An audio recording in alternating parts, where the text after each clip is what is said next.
Hier begon de oorlog in Oekraïne. Op de Maidan, het centrale plein van Kiev, in het voorjaar van 2014.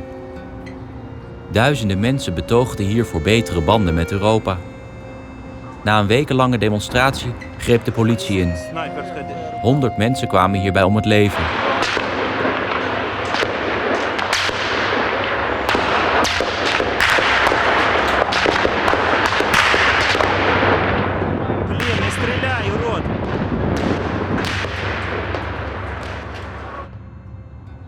De Hemelse 100 worden ze in Oekraïne genoemd.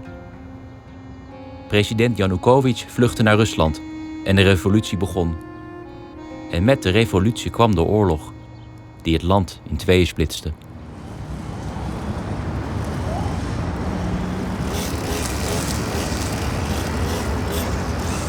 Я приехала из Луганской Народной Республики.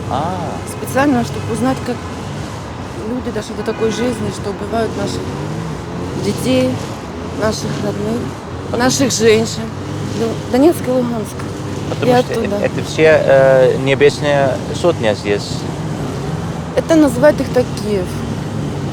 Для нас они те люди, которые совершили военный переворот в феврале. Потому что как сейчас ситуация в Луганске? Ну как, каждый день детей убивают. Убивают мирных жителей. Нормально?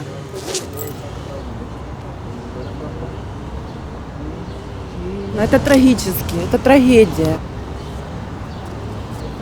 Дождались нормальных демократических выборов, этого бы ничего не было. Сейчас бы не было войны, не было столько жертв. Ну вы сами все понимаете. Потому что вы считаете, это был путь, как был путь, да? Естественно, это... Я не считаю, что это революция, это военный переворот. И сейчас вам не больно, что сейчас они только покажут... Конечно, это плохо, что они умерли, но, для меня конечно, они не в Луганске герои, тоже... для меня они люди, которые привели к войне Украину. У нас идет гражданская война. Мне кажется, так странно, что... Ну, я был здесь 3 года назад, и не было войны, и сейчас неожиданно... Ну, видите, как все получилось. У нас русские люди, у меня родители русские, я родилась в Луганске. И у нас весь Донбасс, Юго-Восток, и Харьков, и Луганск, и Донецк. Это люди русские, и когда нам перекрыли кислород, общение с родственниками, то это же просто, ну, это... А как вы считаете, это до сих пор ваша столица или уже не чувствуете как? Ну, это столица Украины. А вы сам себя чувствуете украинка или русская, или гражданин мира? Вы же знаете, у нас же нет статуса. Я русская, конечно. Ну, с гражданским паспортом Украины. Ага. Спасибо. Удачи.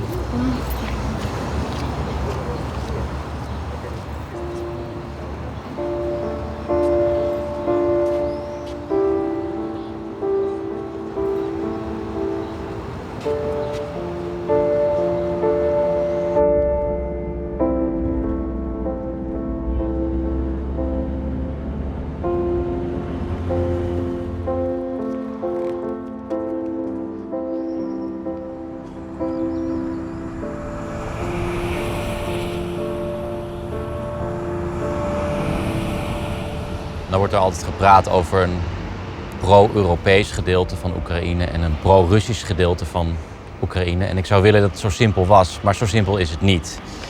Je hebt nog een heel schemergebied in het midden van Oekraïne, waarvan niet helemaal duidelijk is welke kant ze nou eigenlijk op willen.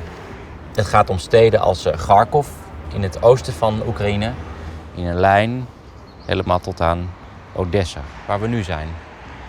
En ik denk dat het ook veel genuanceerder is dan pro-Russisch. Ik kan me bijvoorbeeld voorstellen dat veel Oekraïners verlangen naar de tijd van de Sovjet-Unie, maar dat ze niet per se bij het Rusland van Poetin willen horen. En je hebt ook veel mensen die voelen zich Oekraïens, maar die spreken Russisch. Dus het is allemaal niet zo simpel als wordt geschetst in de media.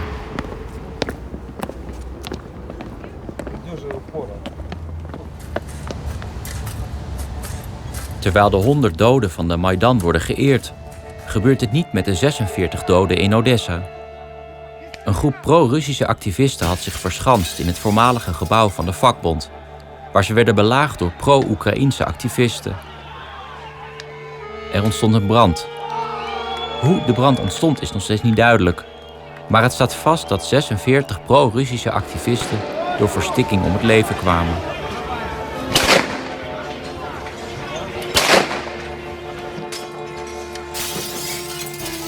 Het is door deze brand dat veel Russen naar Oekraïne gingen om te vechten als vrijwilligers.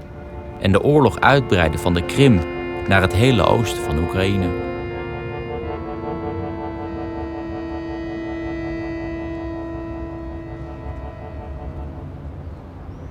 Мы хотели узнать, как город изменился после 2 мая.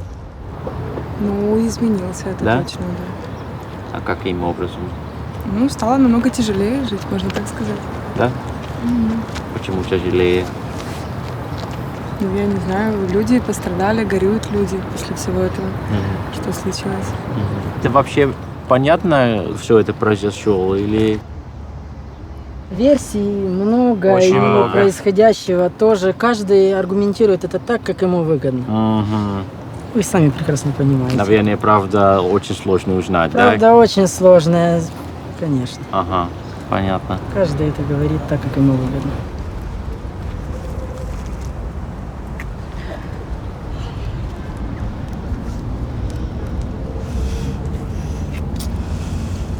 А вы здесь чаще бываете?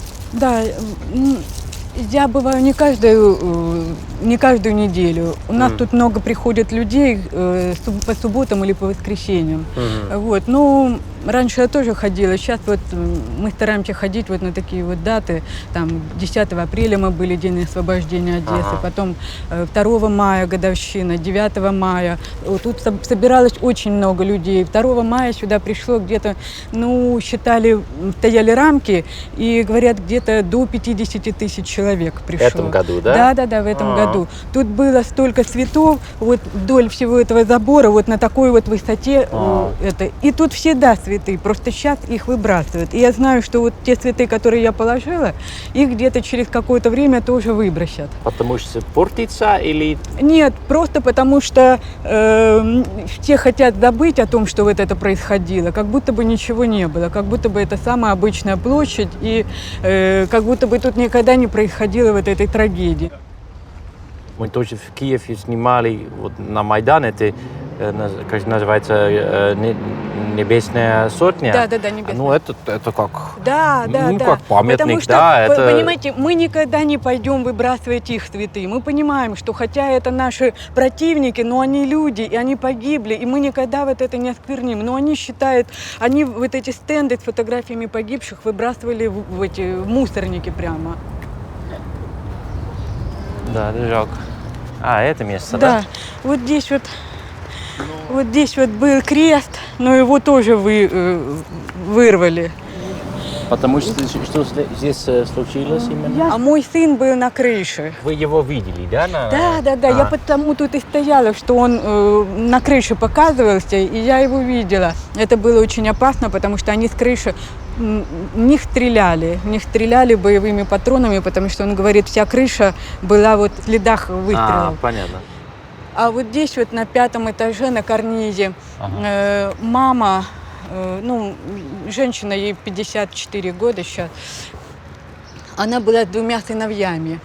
Младший сын был с моим сыном на крыше, а старший с нею на 5-м этаже. И вот они вышли сюда на карниз, и сын ее потерял сознание, он надышался этим угарным газом, он потерял сознание и упал вниз.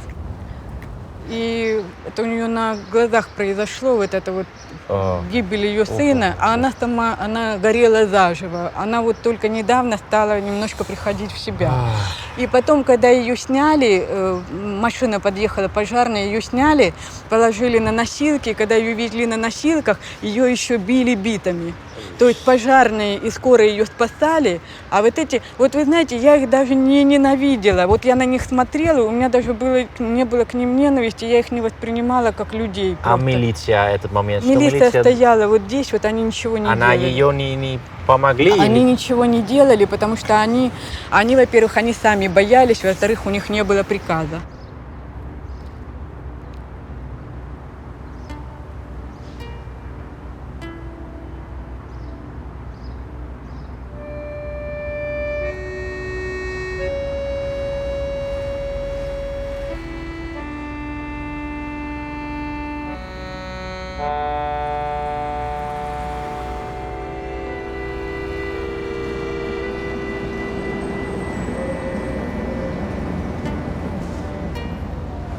Nog steeds is Odessa een verscheurde stad. Nog steeds kan ook hier de oorlog uitbreken. Regelmatig ontploft ergens wel een bom. Soms bij een regeringsgebouw. En soms in een winkel waar Oekraïense souvenirs worden verkocht. De politie kan het werk niet alleen aan en leunt zwaar op vrijwilligers die proberen te voorkomen dat er anarchie in de stad uitbreekt.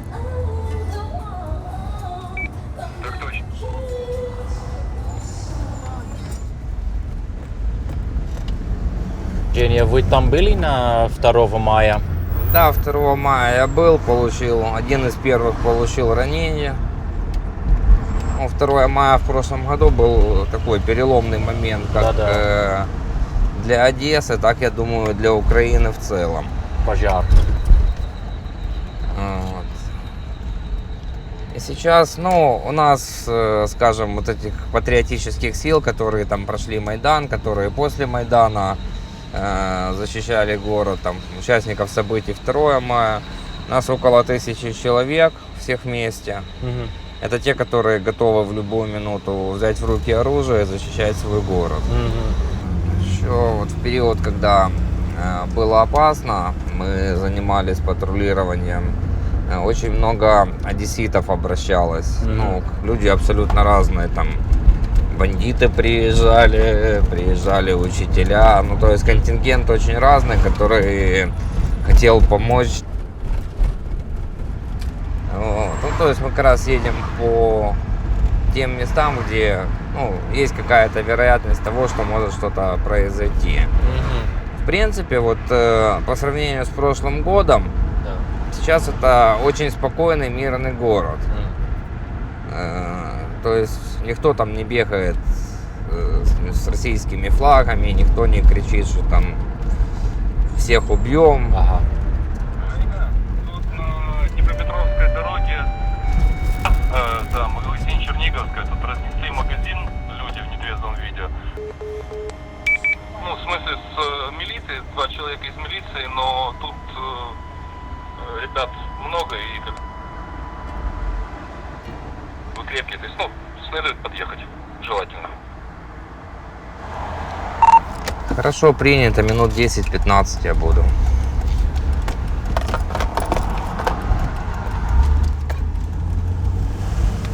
Сейчас будем ехать быстро. И фон Жироновской. А что там происходит? Разнесли какой-то магазин, непонятные люди.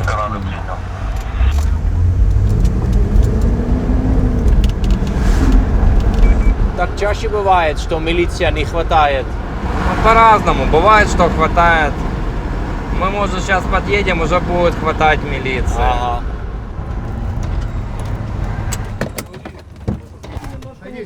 Я правильно? Ты себя немножко неправильно. Кто говорят? Я виноват в чем-то? Давай. Ты что? Да что ты? Да нормально? Все, братан. Пошли, машина. Идем, садись. Сука, блядь. Конечно. Сейчас нормально, да? А? Сейчас нормально? А Женя ваш обычно помог, да? Кто? Женя. Помог, конечно, Да? помог. Ага.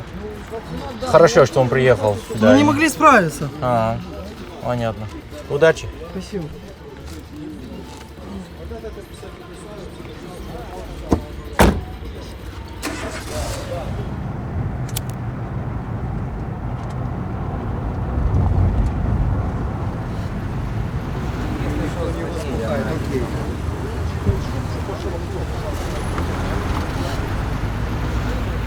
А вы можете сказать, что здесь Что? произошло? Тут такое произошло с участием, как понимаю, дрифтеров, да? Видимо, да. Авария. Да. Как видите. Вот сотрудники милиции говорят, что ГАИ говорят, что пострадала девушка. Вылетела через лобовое стекло. Еще не в курсе, сейчас только сам подошел. Aha. We zijn dus nu in een land waar een soort van militie de politie helpt omdat ze het zelf niet allemaal aankunnen. Ik vraag me echt af of zo'n land dan wel het recht heeft om te bestaan. Het is gewoon anarchie dit. Пока живая, да. Возили живую. А куда повезли? В областное.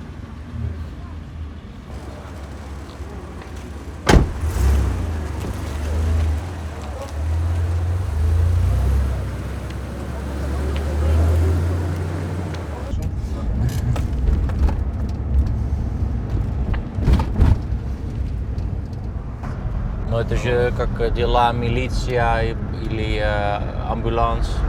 Больница, они бесплатно пальцем не пошевелят. Ну, то есть первую помощь окажут, а если нужна будет какая-то там срочная операция, они скажут, что у нас нет медикаментов и все.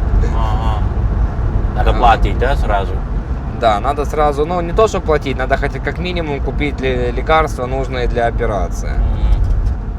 Вот, поэтому я с собой всегда вожу какой-то там резерв денег, чтобы, ну, в подобных ситуациях можно было купить этот пакет лекарств. И, к сожалению, у нас государство, вернее правительство работает на свой карман. И все эти проблемы их волнуют мало.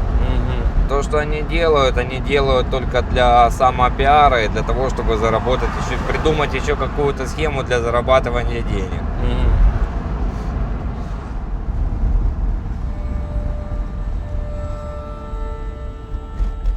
De oorlog wordt gevochten in de Donbass, een waardevol gebied met kolen en industrie. Aan de ene kant vecht het Oekraïense leger, samen met vrijwilligersbataljons die ze nauwelijks onder controle hebben. Aan de andere kant van het front is het een nog groter zootje. Een deel van dit gebied heeft zich afgesplitst van de Oekraïne en noemt zichzelf Volksrepubliek van Donetsk. Hier vechten alleen maar vrijwilligers. Meestal pro-Russische activisten en soms vrijwilligers uit Rusland.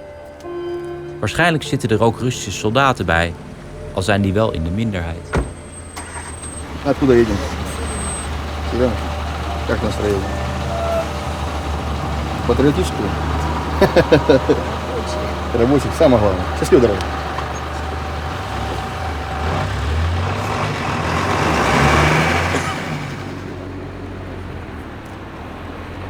А почему вообще эти блокпосты?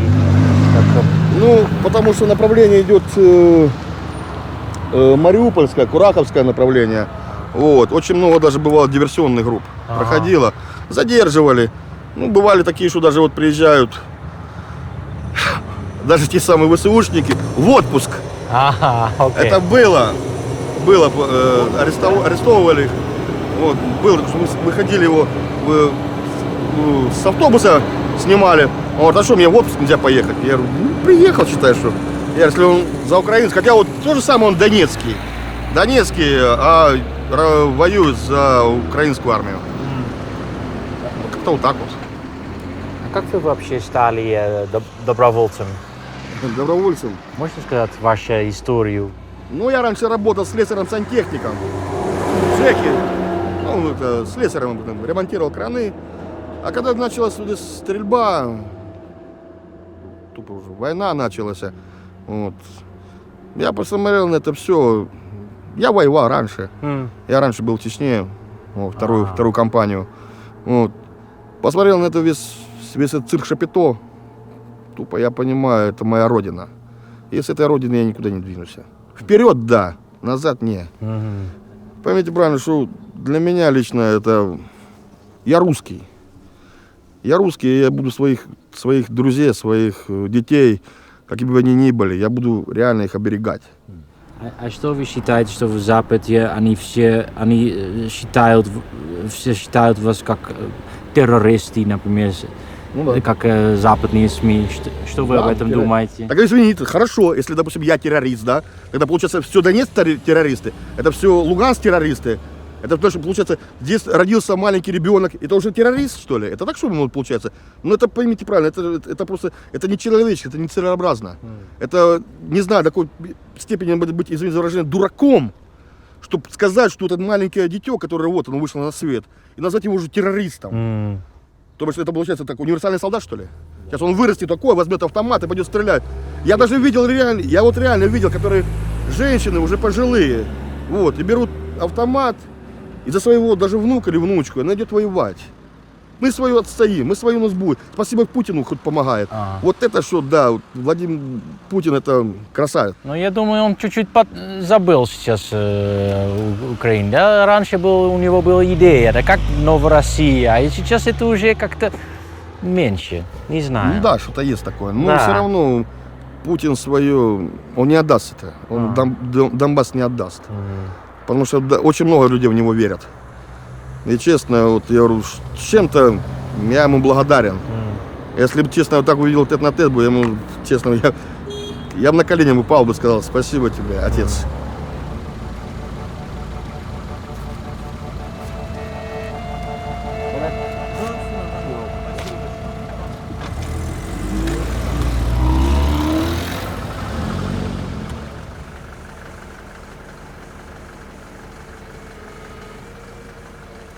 Сейчас просто вы можете объяснить... Это да, это розыск. А это что, кто вы ищете, да? Да, это розыск. Короче, это ВСУшники. Это Азов, вот, диверсионные группы, которые в том году. Тот же самый молодой пацан, вроде все донецкие, ну, тоже самое воюют за ВСУ. А что они делали? Украинская армия. Ага. Но почему именно эти? Диверсионники, диверсионные группы. Понятно. А что будет, если вы... Арестуем? Да. Ну, это будет уже разбираться МГБ. Это мы вызываем МГБ, там уже с ними разбираются. Что, почем и как.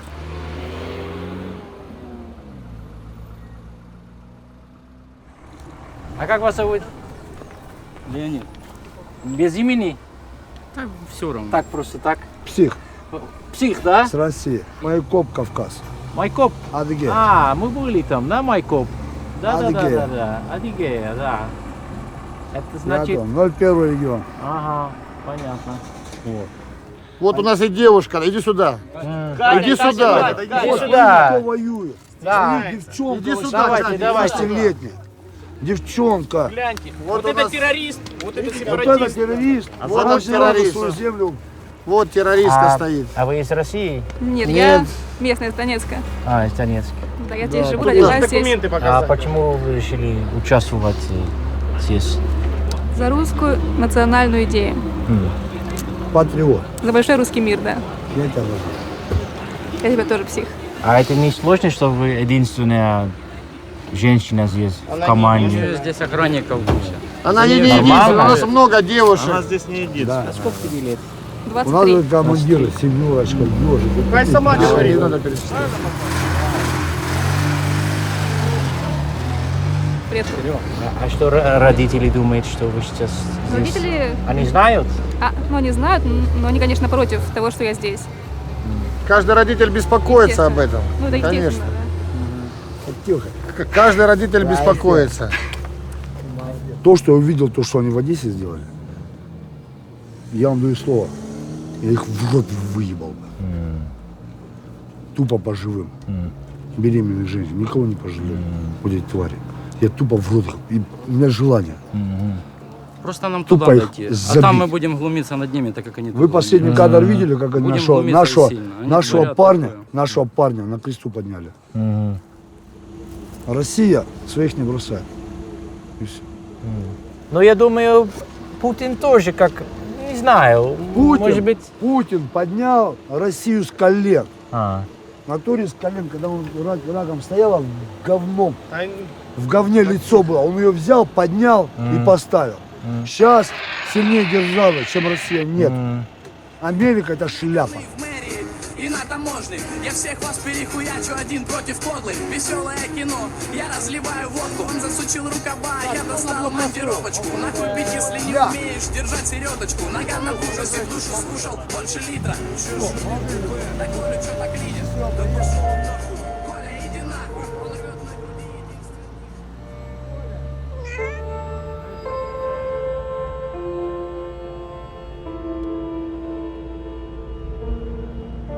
In vredestijd wonen hier 1 miljoen mensen.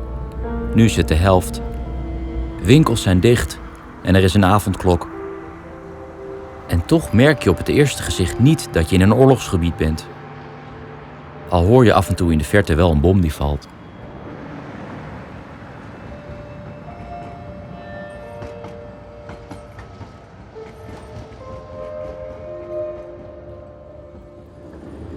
Ik probeerde net een kaart te kopen van Oekraïne.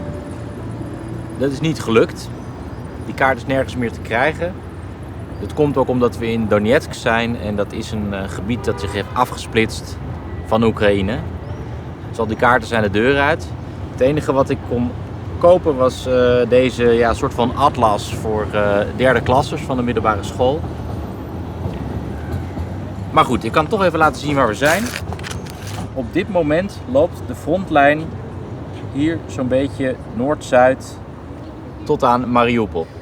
En eigenlijk is dit boekje veel interessanter dan een kaart, want als ik een pagina omsla, zie je ook overzicht van de afgelopen verkiezingen. En als ik hier naar de presidentsverkiezingen van 2010 ga, zie je hoe verdeeld het land is. In het westen zie je heel duidelijk een meerderheid voor Timoshenko, die, heel grof gezegd, wat meer naar Europa was gericht. En hier in het oosten, waar we nu zijn, was er steun voor Viktor Yanukovych, de man die na de revolutie naar Rusland is gevlucht. En waarmee deze oorlog uiteindelijk begon.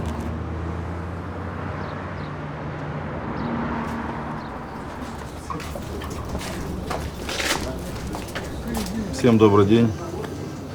Обстановка Донецкой Народной Республики остается сложной и напряженной. Интенсивность обстрелов украинской стороной за прошедшие сутки составила 185 нарушений режима прекращения огня. В том числе по территории республики было выпущено 30 танковых снарядов, 142 мины калибром 82 и 120 мм. Потери среди личного состава армии ДНР составило 3 раненых.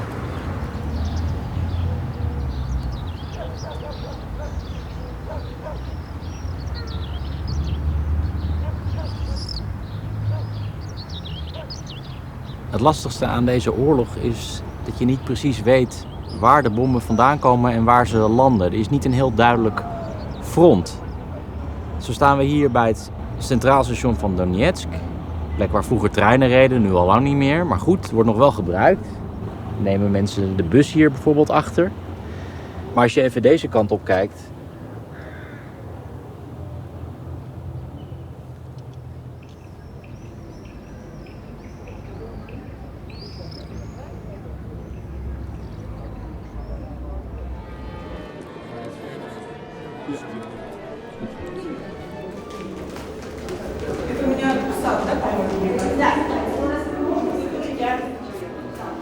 Так, я буду что-нибудь во время спектакль. Давайте чипсы, пожалуйста. 15 гривен или рублей?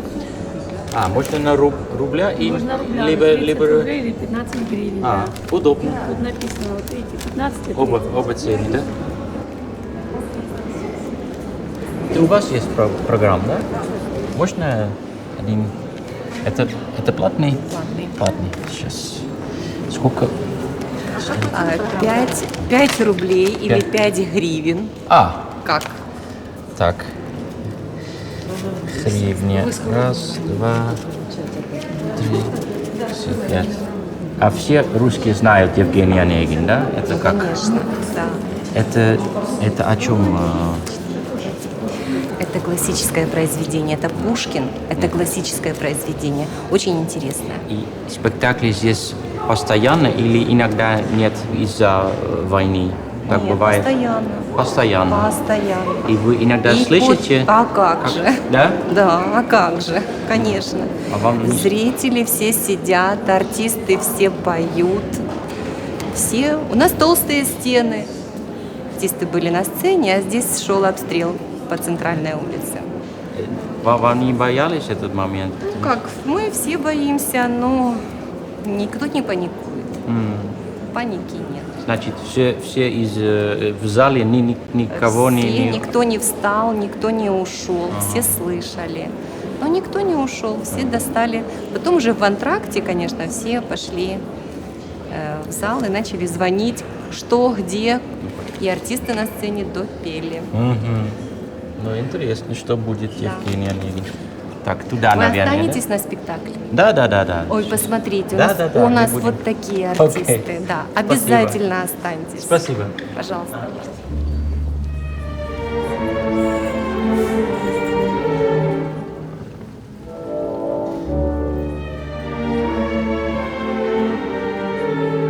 Een veteraan uit de Eerste Wereldoorlog zei eens: het was de meest verschrikkelijke tijd van mijn leven, maar ook de mooiste.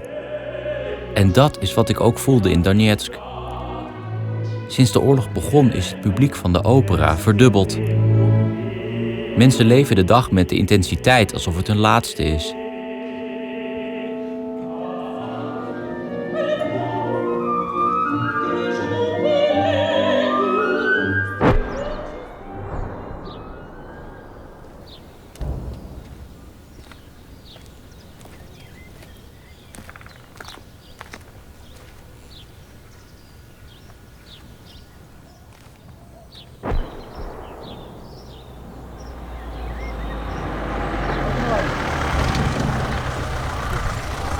Здравствуйте.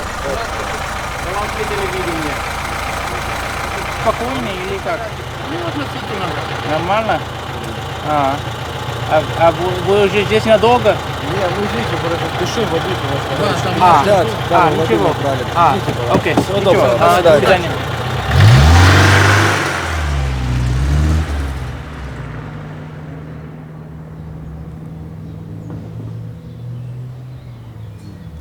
Echt bizar dat je slaapt in een stad, Donetsk.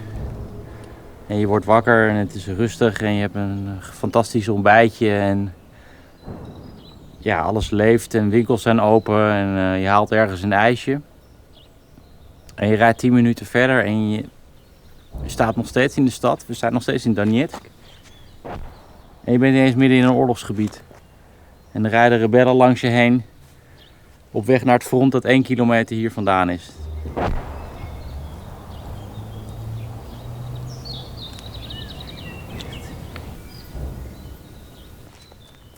Здравствуйте.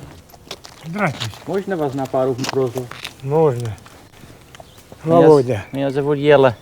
Как? Ела. Ела. Володя, да? Да. А вы сами из Донецка? Вот тут живу, вот рядом. Ага. И куда сейчас вы? Да вот иду на... Аэропорту?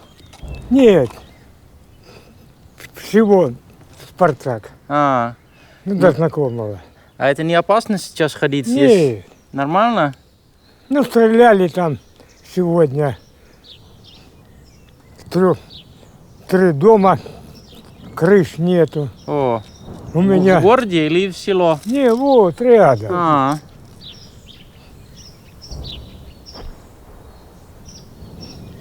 Мне 10-го сказали, перевода нет, начисления нет. Ага. Когда будет, мы не знаем. А за что жить? Потому что пенсии вы еще получаете от украинского государства. Да, ну от Киева. От Киева. Ну, банк. А Киев. где вы можете получить пенсию? Не знаю я, где сейчас буду получать.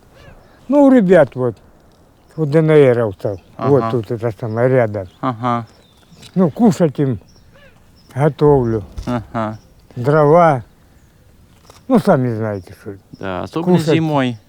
Сложновато было, наверное. Кушать-то надо, что. Ага, понятно. Воровать же не пойдешь, мародерничать. Мгм. Это сразу вышка. Угу.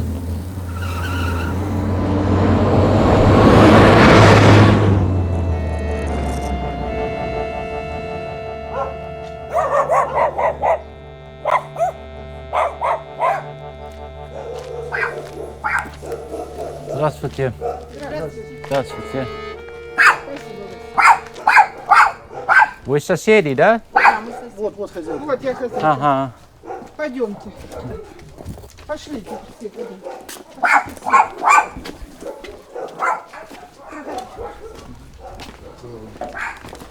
Сейчас упал, да?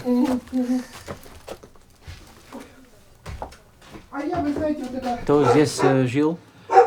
Все мы жили, дочка, зять, потом мужа, брат и 2 детей.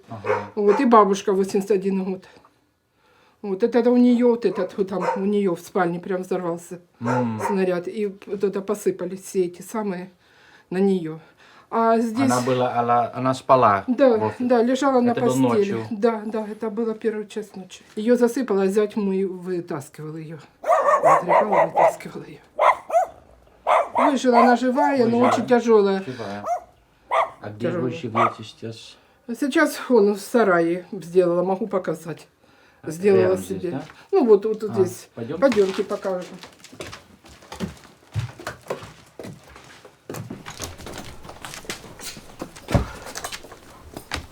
Вот, видите? Поставили вчера диван. А вы вообще не думаете лучше уезжать? Потому что здесь, пусть, кто знает, может быть, еще будет здесь. Ну, мы думали об этом. Ну, во-первых, денег нет у нас платить за квартиру. Это одно. Во-вторых, это самое... Я знаю, очень грабят этих самых. Мародерства очень много. Потому последние эти вещи эти боимся оставить. В основном из-за этого и кто-то один, но во дворе должен быть. Пусть молодые выехали, а я не думаю. А вы вообще понимаете эту войну сейчас? Нет. Почему воюют? Нет, не понимаю. Вообще не понимаем, абсолютно. Я же говорю, мы мирные люди, мы не хотим войны. Абсолютно. И оружие никогда не брали и не брали. Всю жизнь протрудились, не тунеядничали.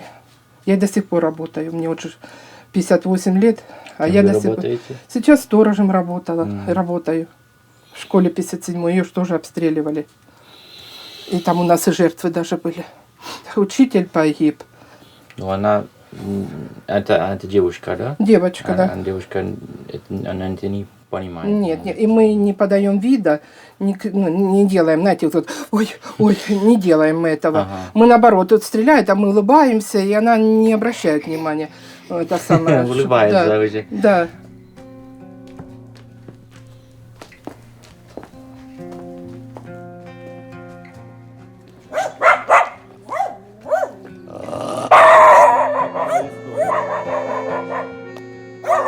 Родных детей и сыновей и людей бить. Зачем они бьют? Мы что, им враги?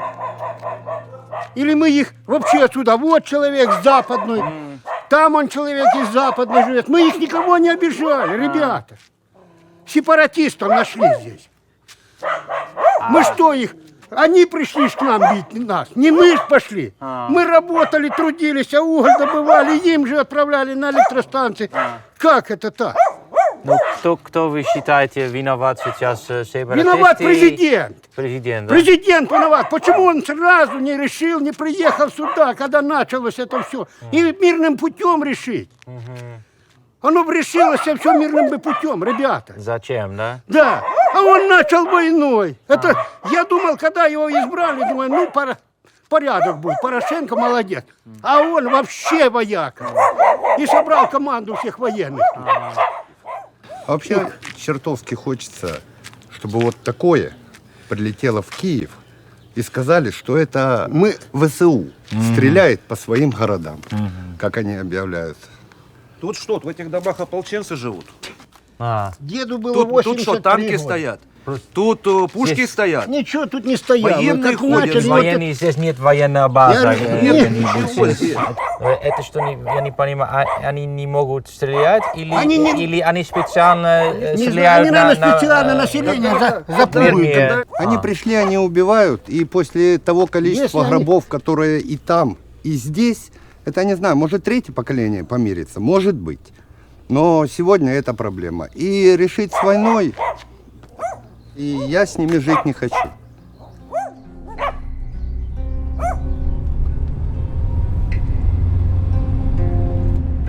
Rusland is er helemaal niet op uit om dit gebied te bezetten. Daar is het veel te groot voor en te duur. Goedkoper en effectiever is het om het oosten van Oekraïne te destabiliseren zonder het te bezetten, zoals al jaren aan de gang is in Moldavië en Georgië.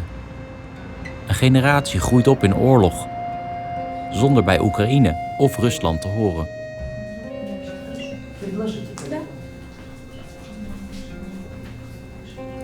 Сейчас будем кушать нормально.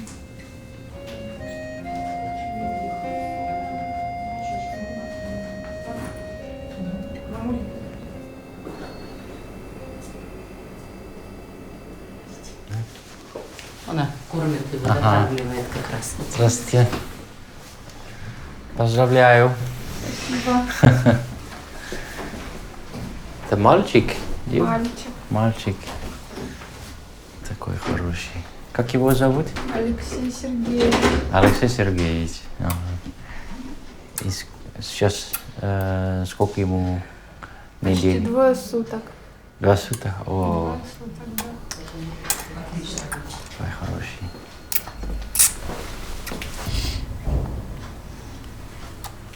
К бомбежкам за беременность малыш привык. Они ж там все слышат. А вы не переживаете? Это не страшно? Страшно, ну а что делать? Если что, есть подвал. Пойдем в подвал, если будет сильно страшно.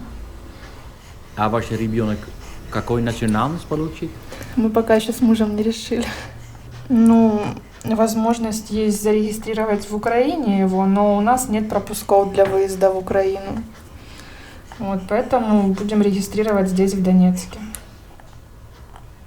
А если он будет регистрировать в Донецке, что это значит? Ну, как бы он не считается гражданином Украины, с этим свидетельством нельзя никуда выехать за пределы Донецка и Луганска. Вот, даже в Россию нельзя выехать, так как республика непризнанная.